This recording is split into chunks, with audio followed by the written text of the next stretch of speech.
হলো, এখন পর্যন্ত আমার সম্পত্তি বন্টন হলো না। আব্বা মারা যাওয়ার আগেও বড় ভাই সম্পত্তি ভোগ করতো, এখনো ভোগ করে। আজ সম্পত্তি বন্টন করা ছাড়া আমি ঢাকায় যাবো না। এটা কি কি হয়েছে নাকি? তো কি হয়েছে বুঝেন না? আপনি উত্তর পাড়ার জমি খান, দক্ষিণ পাড়ার জমি খান, রায়পুর বাজারের জমি খান।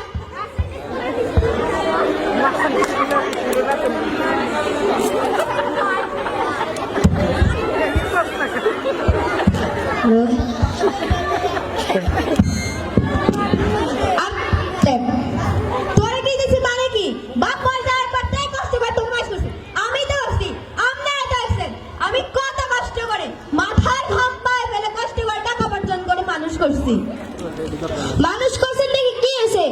টাকা কি আপনার নেই? টাকা হচ্ছে আমার আব্বার। আব্বাকে টাকা ধরে গেছে না, আব্বার ধরে গেছে সম্পত্তি। আমি এত কিছু বুঝি না, আমার আজকে এই সম্পত্তি রাখবো। তুই যদি এত সম্পদ সম্পদ কর, তোর সম্পত্তি দিয়ে দিলাম, মুরবি কারো ডাক, নাহলে মেম্বার সাহেব ডাক। আমি কি ডাক দিব? আপনি বড়, আপনি ডাক দেন।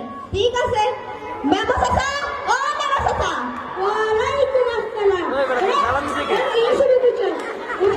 কি শুরু করছেন? দেখো তুমি বেজার নালা জানতো না, মনে মনে যে তুমি কাটতে মারিয়া দেখো তুমি সমস্যা নাকি?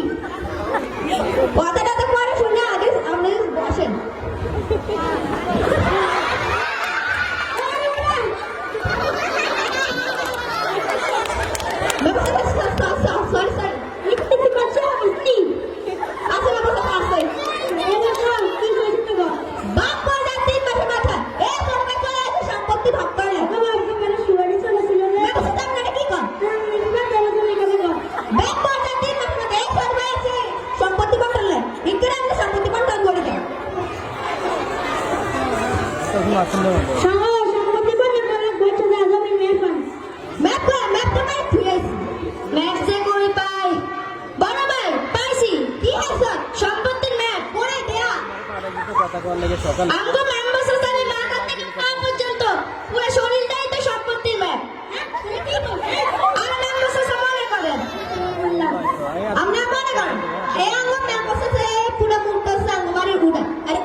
সম্পত্তি তো সম্পত্তির জায়গায় থাকবো।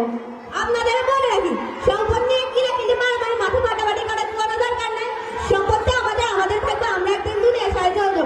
তাই সম্পত্তি সম্পত্তির জায়গায় থাকবে, আমরা মিলেমিশে একসাথে থাকবো। ধন্যবাদ, আজকের মতো আমরা এখানে যাচ্ছি।